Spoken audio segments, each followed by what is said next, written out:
Hello बच्चों, आज हम फिर आए हैं केमिस्ट्री के ही पोर्शन का केमिकल रिएक्शन एंड इक्वेशन के ऊपर अगला वीडियो लेके।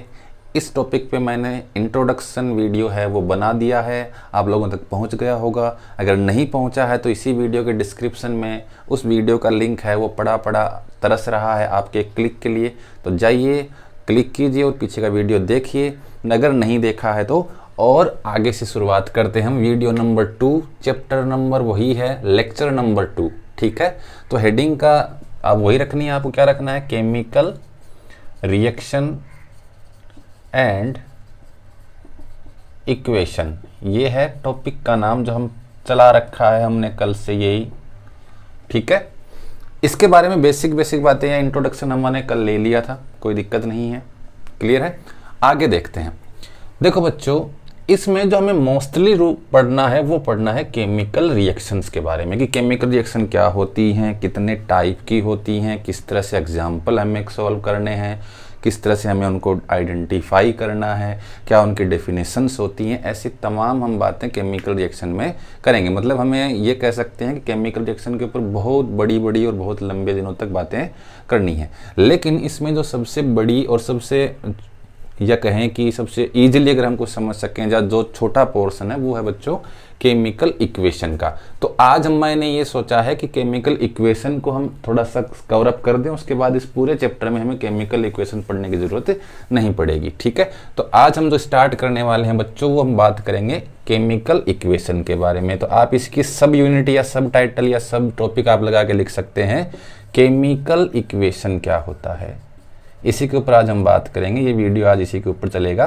तो आप केमिकल इक्वेशन को एक बार देख लेंगे तो उसके बाद आपको इन फ्यूचर भी कभी भी केमिकल इक्वेशन नाम सुनते ही आपको समझ में आ जाएगा कि हम किसके बारे में बात कर रहे हैं, ठीक है। दिख रहा होगा बोर्ड पे, अच्छे से दिख रहा होगा, बहुत बढ़िया है।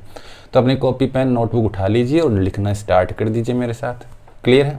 देखो, अगर मैं आपसे ये कहता हूँ बच्चों कि carbon reacts with oxygen and gives carbon dioxide, एक ऐसे कुछ लिखा हुआ आपको मिले, या आप ऐसे कह सकते हो methane reacts with B and gives product C. कुछ पल्ले पड़ रहा है, नहीं पड़ रहा, कुछ नहीं पड़ रहा ना। तो बस इसी चीज को पल्ले में लाने के लिए या अच्छे से समझने के लिए, हम इस सारी की सारी बीमारी से छुटकारा पाने के लिए इन्हीं वर्ड्स को, जो काम की चीजें हैं, उनको बहुत शॉर्ट में लिख लेते हैं, और किसी भी रिएक्शन की डिस्क्राइब फॉर्म को शॉर्ट फॉर्म में मेंशन करना केमिकल इक्वेशन के हाथ में है। तो आप समझ गए होंगे मैं क्या कहना चाह रहा हूं, कि केमिकल इक्वेशंस में हम क्या कहेंगे कि किसी भी रिएक्टेंट, प्रोडक्ट, सब्सटेंस, या जिसके ऊपर रिएक्शन हो रही है या जिसके अंदर हमें रिएक्शन करवानी है, उनका सिर्फ या तो सिंबल ले लें या उनका मॉलिक्यूलर फॉर्मूला ले लें, और ताकि हमें उससे आइडिया हो जाए कि हम किस चीज़ के बारे में बताने की कोशिश कर रहे हैं, किन के बीच में रिएक्शन करवाने की कोशिश कर रहे हैं। यही किसी भी डिस्क्राइब फॉर्म को शॉर्ट फॉर्म में कन्वर्ट करके शो करना केमिकल इक्वेशन कहलाएगा, क्लियर है। चलो कैसे होता है, देखो इसकी डेफिनेशन लिखते हैं, वही घिसी पुट्टी पुरानी आपकी बातें कि सर हमें तो ये बताओ कि किसी भी चीज़ को डेफिनेशन से कैसे स्टार्ट करते हैं। तो इस डेफिनेशन देखिए क्या कहेंगे, इन chemical reactions if any substance represented, ध्यान से सुनो, रिप्रेजेंटेड बाय मोलिक्यूलर फॉर्मूला, ये नाम सुना होगा आपने छोटी क्लासेज में, and symbols, then it is called chemical equation दिखा है बोर्ड पे, अच्छे से दिख रहा है। डेफिनेशन देख लो भैया केमिकल इक्वेशन की क्या होती है। In chemical reactions if any substance represented by molecular formula and symbol then it is called chemical equation. अगर दूसरे वर्ड्स में लिखना चाहो तो लिख लो, और it is the short way to express chemical reaction, ऐसे लिख लो, ये भी एक ही बात है भाई। केमिकल रिएक्शन को शॉर्ट वे में एक्सप्रेस करना केमिकल इक्वेशन है। समझ में आ रही है कहानी, क्या हो रहा है, केमिकल इक्वेशन क्या है। ठीक है, अब देखो इस वर्ड का मतलब क्या है, इसको समझेंगे क्या हो रहा है यहाँ। ठीक है, तो good morning, good evening, good afternoon, आप साथ साथ में नोट करते जा रहे हैं। जब भी आप मेरी तरफ देख रहे हैं, मुझे पहचान रहे हैं, मैं पंकज हूँ। चैनल कौन सा है वो आपकी स्क्रीन के ऊपर ब्लिंक कर रहा होगा, फड़फड़ा रहा होगा। चैनल का नाम साइंस हाईवे। ठीक है, हमने क्या कहा कि केमिकल इक्वेशन में क्या होता है बच्चों, कि हम किसी भी सब्सटेंस का को रिप्रेजेंट करते हैं उसके मोलिकुलर फॉर्मूला या सिंबल से। जैसे मान लो मैंने ये कहा कि कार्बन को रिएक्ट करवाना है ऑक्सीजन के साथ और बनाना है कार्बन डाइऑक्साइड, कोई दिक्कत ही नहीं है। अब आपको इतना लिखने की जरूरत नहीं है। इसी रिएक्शन को अगर हमें कंप्लीट दिखाना हो केमिकल इक्वेशन की हेल्प से, तो हम या तो इस रिएक्टेंट का या इस सब्सटेंस का, जो भी सब्सटेंस इन्वॉल्व हो रहे हैं रिएक्शन में, या तो हम उनका मोलिकुलर फॉर्मूला यूज करेंगे या सिंबल यूज करेंगे। तो यहां सिंबल यूज करेंगे हम कार्बन का सिंबल होता है बच्चों C, ऑक्सीजन का सिंबल होता है बच्चों O2, और ये बन गया CO2। बस बात खत्म। ये जो फॉर्म दिख रही है, ये वाली जो फॉर्म दिख रही है, इसको हम कहेंगे केमिकल इक्वेशन फॉर्म। किसी भी रिएक्शन को शॉर्ट फॉर्म में डिस्क्राइब करना, एक्सप्रेस करना क्या कहलाएगा, केमिकल इक्वेशन। बोलो क्लियर है, अच्छे से क्लियर है। चलो नोट करो इसको, 1 2 3 नोट करो। बढ़िया, कर लिया होगा आपने नोट, अच्छे से कर लिया। मिटा दें इसको, चलो बहुत बढ़िया। तो पहली बात हमें समझ में आ गया कि केमिकल इक्वेशन की हमें ज़रूरत क्यों पड़ रही है, ताकि हम लोग क्या कर सकें, किसी भी चीज़ को, किसी भी रिएक्शन को शॉर्ट फॉर्म में एक्सप्रेस कर सकें। ठीक है, दूसरा देखो, दूसरा इसमें टॉपिक आता है कि भाई हमें यह पता लग गया कि केमिकल इक्वेशन होती क्या है। अब हम ये कोशिश करेंगे कि किसी भी केमिकल इक्वेशन को लिखने के क्या स्टेप्स होंगे। तो स्टेप्स ऑफ राइटिंग, या जो भी आप लिखना चाहो, केमिकल इक्वेशन, कुछ स्टेप्स में कंप्लीट होती है केमिकल इक्वेशन, या इसको लिखने के कुछ स्टेप होते हैं। तो वो कौन से स्टेप हैं उनके ऊपर हम बात करने वाले हैं। तो आप एक छोटी सी हेडिंग लगाइए, अपने छोटे भाई बहनों को मारना पीटना, उनको काटना बंद कीजिए और लिखिएगा steps of writing chemical equation. Clear है? तो पहला देखो, पहला पॉइंट, इसमें 2 या 3 पॉइंट हम बात करेंगे मोस्टली, उसके बाद नहीं करेंगे, तो आप चिंता ना करें। Steps of writing chemical equation, चलो पहला लिखते हैं। इन केमिकल इक्वेशन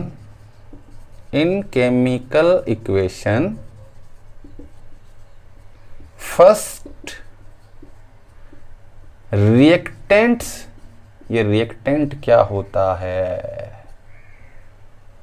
और इनिशियल सब्सटेंस, अगर आपने पिछला वीडियो देखा है तो आपको रिएक्टेंट और इनिशियल सब्सटेंस के बारे में पता होगा। इन केमिकल इक्वेशन फर्स्ट रिएक्टेंट और इनिशियल सब्सटेंस आर रिटन। सबसे पहले क्या लिखेंगे, जिस भी रिएक्टेंट्स या जिस भी सब्सटेंस के ऊपर रिएक्शन करनी है या जिनके बीच में रिएक्शन होनी है, पहले उनको लिखते हैं। Then we made a sign of arrow, उसके बाद हम क्या बनाते हैं, एक साइन बनाते हैं एरो का, तीर का निशान बनाते हैं। And at last formed products are written, formed products are written।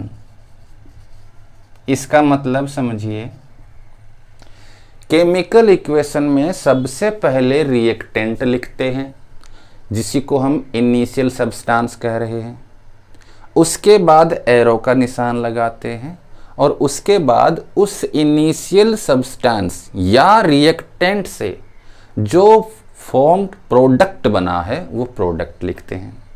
Clear है बात? बहुत बढ़िया। दूसरा पॉइंट लगा के लिखो, if reactant and product more than 1 then we used plus, plus का ऐसा साइन होता है ना, plus sign between them. Clear है बातें? कि अगर रिएक्टेंट या प्रोडक्ट एक से ज्यादा हैं तो उन दोनों के बीच में हम प्लस का साइन लगा देते हैं। स्टेप्स चल रहे हैं केमिकल इक्वेशन लिखने के। पहला क्या है समझ में आया, दूसरा क्या है समझ में आया, ठीक है, समझ में आ रहा। अच्छा, जैसे इन दोनों का ही ऊपर हम एक एग्जांपल लेते हैं। यहाँ मैं आपको हटा देता हूँ, आप नोट करते जाना है। अगर मैं पहले मिटा देता हूँ तो आप पोज करके नोट कर लिया करो, ठीक है। जैसे पहले के हिसाब से लिखें कि सबसे पहले रिएक्टेंट लिखना है। मैंने रिएक्टेंट लिख लिया ए। एक बार यही मानते हैं कि एक ही रिएक्टेंट है मेरे पास, ठीक है। उसके बाद return, then we made a sign of arrow, तो हमने एक साइन ऑफ एरो कर लिया, दिख रहा होगा। और last formed product are return, लास्ट में क्या लिखते हैं कि जैसे मान लो इससे ए से बन गया बी, तो ये केमिकल इक्वेशन लिखने का पहला स्टेप है। सबसे पहले रिएक्टेंट या इनिशियल सब्सटेंस लिखिएगा, उसके बाद एरो का साइन बनाना है और उसके बाद इससे क्या बना यानी कि जो प्रोडक्ट बना वो लिखना है, ठीक। दूसरा अगर इसी के अप्लाई करें, ये कह रहा है कि if reactant and products are more than 1, इसका मतलब एक है, एक से ज्यादा है। तो अगर एक से ज्यादा है तो हमें क्या करना है, ए पहला लिख लिया, उसके बाद प्लस का साइन यूज करेंगे और उसके बाद दूसरा रिएक्टेंट लिख देंगे, उसके बाद एरो लगा देंगे और जो प्रोडक्ट बन रहा है सी, तो कोई दिक्कत नहीं। अगर प्रोडक्ट भी एक से ज़्यादा बन रहा है तो उसके बीच में भी एरो लगा देंगे। समझ में आ रहा है? इन दो लाइंस का मतलब समझ में आ रहा है, केमिकल इक्वेशन लिखने के स्टेप समझ में आ रहे हैं। अच्छी बात है, बहुत बढ़िया बात है अगर समझ में आ रहा है तो। तीसरा पॉइंट देखो, मैं इसको मिटा रहा हूँ। तीसरा पॉइंट देखिए बच्चों, क्या होता है, थर्ड स्टेप जिसको हम कहेंगे, third step of writing chemical equation. Okay, तो लिखिएगा, इन केमिकल इक्वेशन, इन केमिकल इक्वेशन, बच्चों ध्यान से सुनना, नया स्टेप हो सकता है आपके लिए। इन chemical equation the mass of reactant and product neither be destroyed nor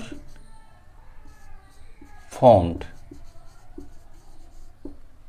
in chemical equation reactant और प्रोडक्ट का जो मास है, टोटल मास है, वो ना ही तो डिस्ट्रॉय किया जा सकता है और ना ही बनाया जा सकता है या ऐड किया जा सकता है या क्रिएट किया जा सकता है। ये वही बात है हमने लास्ट वीडियो में देखा है, total mass will be conserved, fix रहेगा, कांस्टेंट रहेगा। ठीक है, तो ये 3 स्टेप्स होते हैं किसी भी केमिकल इक्वेशन को लिखने के लिए, मोस्ट ऑफ का रूप से यही काम आते हैं। अच्छा, जब आप बुक खोल के देखोगे ना तो उसमें बैलेंस करने का तरीका दिखा रखा है, इक्वेशंस को कैसे बैलेंस करेंगे, किस तरह से ये होगा, किस तरह से वो होगा, वो भी स्टेप्स में ही ऐड कर रखे हैं बुक में। लेकिन हमने क्या किया है कि वो जो स्टेप्स हम पढ़ेंगे वो पढ़ेंगे जब हम इक्वेशन को बैलेंस करना सीखेंगे। क्लियर है बातें? तो एक बार हम सिर्फ केमिकल इक्वेशन के ऊपर ही खेल रहे हैं, तो हमें सिर्फ 3 स्टेप अगर आपके माइंड में सेट हो गए तो आप किसी भी इक्वेशन का स्टेप्स लिख सकते हैं। कई बार एग्जाम में पूछ लेगा कि राइट एनी 2 और 3 steps of writing chemical equations, तो आपको इतने से काम चल जाता है। क्लियर है बात? बहुत अच्छे से समझ में आ रहा है, बहुत बढ़िया। तो समझते जाइए, देखते जाइए मुझे, और नोट करते जाइए साथ साथ में, है ना? बहुत बढ़िया है, समझ में आ रहा है तो और अच्छी बात है। चलिए अब देखो, पहला क्वेश्चन ये आता है, कई जैसे आप जैसे इंटेलिजेंट बच्चे हैं तो पहले ये क्वेश्चन आता है कि सर हमने केमिकल इक्वेशन देख लिया, क्या होता है, कैसे लिखना है, इसकी ज़रूरत क्यों पड़ी, इसका क्या फ़ायदा हो रहा है। भाई अगर हम डिस्क्रिप्टिव फॉर्म में लिख रहे हैं और केमिकल इक्वेशन की फॉर्म में लिख रहे हैं तो हमारे पास क्या उसका कोई मतलब एडवांटेज तो होना चाहिए ना, कुछ तो ऐसा हो जिसकी वजह से ये काम ईजी हो जाए। अच्छा, तो देखो बच्चों, केमिकल इक्वेशन में क्या होता है, तो आप लिखेंगे एक topic, properties of chemical equation, कि केमिकल इक्वेशन की प्रॉपर्टीज क्या क्या होती हैं। इससे पहले हमने स्टेप्स की बात की है, ध्यान से सुनना ये बात, प्रॉपर्टीज और स्टेप्स में डिफरेंस है। प्रॉपर्टीज ऑफ केमिकल इक्वेशन, भाई हमने केमिकल इक्वेशन लिख लिया, वो तो स्टेप बाय स्टेप था कि कैसे लिखना है। अब हमें यह पता करना है कि प्रॉपर्टीज क्या होती हैं केमिकल इक्वेशन की, है ना? तो देखो, कई प्रॉपर्टीज हो सकती हैं, कई प्रॉपर्टीज, ध्यान से सुनना। आपने कई बार बुक्स में देखा होगा C लिखा होता है, O2 लिखा होता है और CO2 बना दिया जाता है, यहां तक कोई दिक्कत नहीं है। लेकिन इस C के नीचे आपको ब्रैकेट में ऐसे S लिखा हुआ मिलेगा, S से G लिखा हुआ मिलेगा, ऐसे भी G लिखा हुआ मिलेगा, लिखा होता है। कई बार आपको जैसे मान लो क्या बनाए हम लोग, यही C लिख के UH2O लिखा हो तो उसके नीचे L लिखा मिलता है। मतलब कहने का मतलब ये होता है किसी के नीचे S लिखा है, किसी के नीचे G लिखा है, किसी के नीचे L लिखा है। समझ में आ रही है कहानी? तो इसका सबसे बड़ी प्रॉपर्टीज तो ये होती है कि क्या होता है, by chemical equation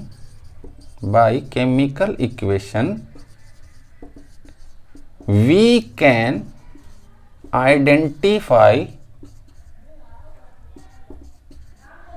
the states of involved substances in chemical reaction। मतलब पहली प्रॉपर्टी तो इसकी ये होती है कि केमिकल इक्वेशन की वजह से उस केमिकल रिएक्शन में जो इन्वॉल्व हो रहा है सब्सटेंस, उसकी हम फिजिकल स्टेट का आइडिया लगा लेते हैं। ऐसे लिखने की जरूरत नहीं है कि कार्बन है वो सॉलिड फॉर्म में था, ऑक्सीजन था वो गैसियस फॉर्म में था, और जो प्रोडक्ट बना वो भी गैसियस फॉर्म में बना। इतना लंबा चौड़ा लिखने की जरूरत नहीं है, उसके नीचे ही हम लोग उसकी फिजिकल स्टेट को मेंशन कर देते हैं, और केमिकल इक्वेशन की मतलब हेल्प से हम लोग क्या मिल जाता है कि उस पर्टिकुलर सिंबल या particular molecular formula of this substance हमको उसकी फिजिकल स्टेट का आइडिया हो जाता है। क्लियर है बातें? पहली प्रॉपर्टी समझ में आ रही? पक्का समझ में आ रहा? अच्छा, दूसरी प्रॉपर्टी, चलो इसको अगर नोट करो, पॉज करके नोट करो, करिए फटाफट करिए। कर लिया?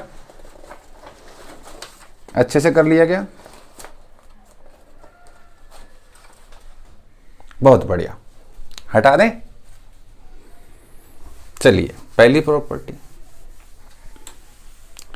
दूसरा प्रॉपर्टी क्या कहेंगे हम इसकी? प्रॉपर्टी नंबर 2 क्या कहेंगे? By chemical equation by chemical equation we can identify the total number of molecules,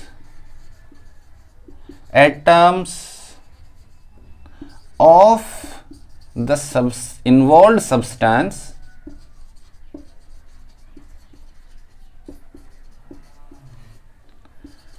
which is rectifying the completion of reaction। ध्यान से सुनना, इस बात को समझना भी अच्छे से। पहले प्रॉपर्टी तो क्या थी कि हम लोगों को ये आइडिया हो रहा था कि कौन सा सब्सटेंस है तो उसकी फिजिकल स्टेट क्या है। दूसरा हमें यह आइडिया लग रहा है कि जो भी सब्सटेंसेज किसी केमिकल रिएक्शन को कंप्लीट करने की प्रोसेस में है, उन सब्सटेंसेज के कितने एटम्स या कितने मॉलिक्यूल्स उस रिएक्शन के अंदर इन्वॉल्व हैं, मतलब नंबर ऑफ मॉलिक्यूल्स हमें पता लग जाता है। जैसे समझो क्या समझते हैं, जैसे मैंने ये कह दिया, क्या कह दिया, जैसे लिख दिए हैं nitrogen plus hydrogen is equal ammonia NH3। ठीक है, तो सबसे पहले मैं इसको बैलेंस कर लेता हूं, आपको भी बैलेंस करना सिखाऊंगा कैसे बैलेंस करते हैं। अब मुझे इतना पता लग रहा है कि नाइट्रोजन, हाइड्रोजन और अमोनिया, इन दोनों के बीच में रिएक्शन हो रही है और ये दोनों रिएक्शन करने के बाद एक प्रोडक्ट बना रहे हैं जिसको अमोनिया कह रहे हैं। अब मुझे इस केमिकल इक्वेशन की वजह से मुझे इतना पता लग गया है कि हाइड्रोजन के 3 मॉलिक्यूल ये रहे, नाइट्रोजन के 1 मॉलिक्यूल से रिएक्टेंट या रिएक्शन करके अमोनिया के 2 मॉलिक्यूल बना रहा है। ठीक है, नाइट्रोजन का 1 मॉलिक्यूल हाइड्रोजन के 3 मॉलिक्यूल के साथ रिएक्शन करके अमोनिया के 2 मॉलिक्यूल्स बना रहा है।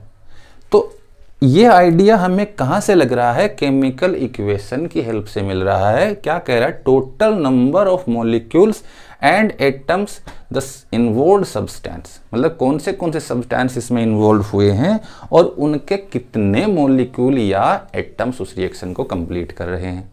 तो ये आइडिया भी हमें किससे लगता है? केमिकल इक्वेशन से। तीसरी प्रॉपर्टी और लास्ट प्रॉपर्टी है, वो भी थोड़ा सीख लेते हैं। आपको 2, 3, 3, 4 बस इतनी ही प्रॉपर्टी, इतने स्टेप्स अगर आपको दिमाग में रहते हैं तो आपका काम बन जाता है। क्लियर है? तीसरा देखो, तीसरी प्रॉपर्टी क्या कहती है? By chemical equation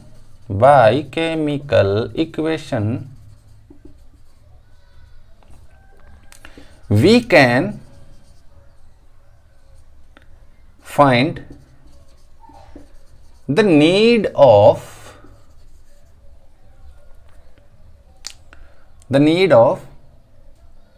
catalysts for complete the process of chemical reaction. CR का मतलब केमिकल रिएक्शन। कैटलिस्ट क्या होता है बच्चों, हम पढ़ेंगे ये बातें। कैटलिस्ट का हम ये कह सकते हैं, कैटलिस्ट वो फैक्टर होते हैं जो किसी भी केमिकल रिएक्शन की स्पीड को फास्ट एंड स्लो कर देते हैं। मतलब आपको कोई रिएक्शन करवानी है और आप चाहते हैं कि उसका रिजल्ट हमें जल्दी से मिल जाए, तो आप क्या करते हैं कि किसी दूसरे फैक्टर की हेल्प लेते हैं और वो फैक्टर कैटलिस्ट कहलाएगा। या आपको ऐसा लगता है किसी के रिएक्शन को स्पीड बहुत ज़्यादा है यार, इसको थोड़ा सा स्लो कर दें, है ना, तो भी आप किसी फैक्टर की हेल्प लेंगे तो वो फैक्टर भी कैटलिस्ट बनेगा। ठीक है ना। या इसी के अलावा जैसे मान लो आपको ये आइडिया करना हो कि किसी भी रिएक्टेंट है उसका टेम्परेचर की कितनी ज़रूरत है उसको, या उसको कितना प्रेशर की ज़रूरत है। ऐसे कई फैक्टर्स जो होते हैं, देखो जैसे मान लो आपने क्या कहा है कि जैसे मान लो आपने बहुत बार देखा होगा कि एरो का निशान लगा होता है और उसके ऊपर कोई ना कोई एलिमेंट या कोई ना कोई कैटलिस्ट की फॉर्म के अंदर कोई मेंशन किया होता है। जैसे Na, मोस्टली यही मिलता है, Na मिल जाए, है ना, Mn मिल जाए, मैंगनीज मिल जाए, निकल मिल जाए। तो ये ऊपर से ऐड किए गए हैं ताकि ये जो रिएक्शन है या तो ये स्लो हो जाए या ये फास्ट हो जाए, है ना। या कई बार आपने देखा होगा एरो के निशान के ऊपर टेम्परेचर लिखा होता है 270.15 केल्विन, या कई आपने ऐसे सिंबल देखे होंगे, ट्राइंगल जैसा सिंबल देखा होगा, ऐसा कुछ करके एरो के ऊपर होते हैं। तो ये ट्राइंगल वाला होता है ना बच्चों, ये टेम्परेचर को दिखाता है, ये भी टेम्परेचर को दिखाता है, प्रेशर को भी दिखाने के होते हैं, कैटलिस्ट की फॉर्म भी दिखाने भी होते हैं। तो ये सारे के सारे आइडियाज भी हमें कहाँ से लग जाते हैं, केमिकल इक्वेशन से। क्लियर है ये बातें? थोड़ा थ्योरेटिकल चल रहा है ये बात, मैं समझ रहा हूँ, लेकिन ये चीज़ें आपको आनी बहुत ज़रूरी है बच्चों, इसके बिना आप नहीं कर पाएंगे आगे। ठीक है, समझ में आ रहा? अब आपको इसका फ़ायदा कहाँ होगा? आपको फ़ायदा ये होगा बच्चों कि आपको एग्जाम में ऐसे कह देगा कि write the reaction about burning of coal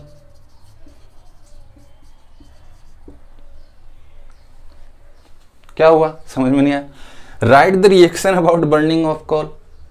अब बर्निंग ऑफ कोल, कोल का मतलब कोयला जल रहा है, अब आपको उसको रिएक्शन की फॉर्म में लिखना है, और रिएक्शन की फॉर्म में लिखने के लिए आपको इक्वेशन चाहिए, वो भी केमिकल वाला। ठीक है, तो ऐसे क्वेश्चन को हैंडल करने के लिए आपको केमिकल इक्वेशन चाहिएगी, इसलिए बहुत इंपॉर्टेंट है। तो अगर आपको ये कहना हो कि बर्निंग ऑफ कोल को आप केमिकल इक्वेशन में कैसे लिखेंगे, तो आपको पता होना चाहिए, सबसे पहले बेसिक नॉलेज होना चाहिए कि कोई भी अगर बर्निंग नाम दिख रहा है कहीं, तो इसका मतलब सीधा सीधा कह रहा है वो किसको दिखा रहा है, प्रेजेंस ऑफ ऑक्सीजन, बस। क्योंकि ऑक्सीजन के बिना कोई चीज बर्न हो ही नहीं सकती। ऑक्सीजन खुद तो नहीं जलती है, लेकिन दूसरों को जलाने में बहुत हेल्प करती है। ठीक है, तो बर्निंग का मतलब ये हो, कोयला अकेला नहीं जलेगा, कोयला को अगर जलाना है तो उसके साथ ऑक्सीजन की जरूरत पड़ेगी। अब जो कोयला होता है ना बच्चों, इसी को हम कार्बन कहते हैं। तो कार्बन को ऑक्सीजन के प्रेजेंस में अगर रिएक्ट करा देंगे तो ये CO2 बन जाएगा। इस लाइन का मतलब ये है केमिकल इक्वेशन की फॉर्म में, when carbon reacts with oxygen it gives CO2, CO2 is also a gaseous state. तो अब ये जो सिस्टम बना है, इसका मतलब ये है। तो ये चीजें आपको पता होनी चाहिए। ये चीजें पता करने का जो एकमात्र तरीका है वो क्या है बच्चों, केमिकल इक्वेशन। ठीक है, कई लिमिटेशन भी होती हैं इसकी। ऐसा नहीं है कि केमिकल इक्वेशन जो हमने बोल दिया, पढ़ा दिया, तो उसके सिर्फ प्रॉपर्टीज ही होंगी, उसके स्टेप्स ही होंगे। लिमिटेशन भी होते हैं, ड्रॉबैक्स भी होते हैं, कोई हद भी होती है किसी चीज़ की, समझ रहे हो? जैसे हमने सिर्फ ये लिख दिया कि carbon plus oxygen is CO2 जो बन रही है वो बन गई। अब ये कंप्लीट भी दिख रही है, लेकिन इसकी स्टेप वाइज स्टेप प्रोसेस जो है वो केमिकल इक्वेशन से नहीं बताई जा सकती। आपने कभी बुक्स में देखा होगा क्या लिखा हुआ मिलता है, लिमिटेशन ऑफ केमिकल इक्वेशन, ऐसे कुछ करके आपको हेडिंग मिलेगी, केमिकल इक्वेशन। तो लिमिटेशन का मतलब क्या है, बाउंडेड है केमिकल इक्वेशन भी कहीं ना कहीं। और उसमें पहला रीजन यही है कि it can not be define the whole process of completing chemical reaction की पूरी प्रोसेस नहीं बताएगा केमिकल इक्वेशन। लिमिटेशन है भैया, एक एक स्टेप नहीं बता सकता, है ना, समझ रहे हो मेरी बात? तो आपको केमिकल इक्वेशन क्या होता है ये मैंने बताया है, केमिकल इक्वेशन लिखने के स्टेप्स क्या होते हैं वो मैंने बताया है, क्या प्रॉपर्टीज होती हैं वो मैंने बताया है, क्या लिमिटेशन होती हैं वो भी मैंने बताया है। ठीक है, तो केमिकल इक्वेशन के बारे में इससे ज़्यादा थ्योरेटिकल नहीं पूछेगा आपके एग्जाम में, इतना मैं कह सकता हूँ। क्लियर है? हाँ, रही बात इसी का एक पार्ट है बैलेंस कैसे करेंगे कोई इक्वेशन को, कौन सी मेथड का यूज करेंगे, वो उसके लिए हम एक अलग से सेपरेट वीडियो बनाएंगे, उसकी कोई दिक्कत नहीं है आपको। हो सकता है कि अगला वीडियो उसी पे आएगी, किसी भी इक्वेशन को बैलेंस कैसे करते हैं। कई बार आपको अनबैलेंस्ड इक्वेशन देगा, उसको कहेगा इसको बैलेंस करके बताओ, या पहले कोई इक्वेशन लिख के दे देगा, कह देगा ये बैलेंस है या नहीं है, तो वो भी आपको आना चाहिए। तो वो भी हम आगे से सीखेंगे अगले वीडियोज़ के अंदर। ठीक है, तो आई होप आपको ये चीज़ें समझ में आई हैं, आपने नोट भी किया होगा। अगर नोट नहीं किया है तो मेरा वीडियो पॉज करके आप नोट कर सकते हैं। अगर मैं तेज़ बोलता हूँ तो आप अपने कॉर्नर के ऊपर जो 3 बटन है उस पर ऊपर क्लिक कीजिए और मेरी स्पीड को कम या ज़्यादा कर सकते हैं। कोई डाउट या कोई क्यूरी आती है तो आप मुझे वो भी बता सकते हैं या पूछ सकते हैं। ठीक है, तो केमिकल रिएक्शन एंड इक्वेशंस के अंदर हम लोगों ने 2 वीडियो डाल दिए हैं और दूसरा जो वीडियो है वो केमिकल इक्वेशन के बारे में था। आगे का जो वीडियो आएगा वो बैलेंस इक्वेशन के बारे में आएगा। उसके बाद हम टोटल केमिकल रिएक्शंस की ही बात करेंगे। ठीक है, तो आई होप आपको समझ में आ रहा है। मुझे जानते हैं, मैं पंकज हूँ। चैनल का नाम वही ऊपर कॉर्नर में ब्लिंक कर रहा है। देखते रहिए, पढ़ते रहिए। All the very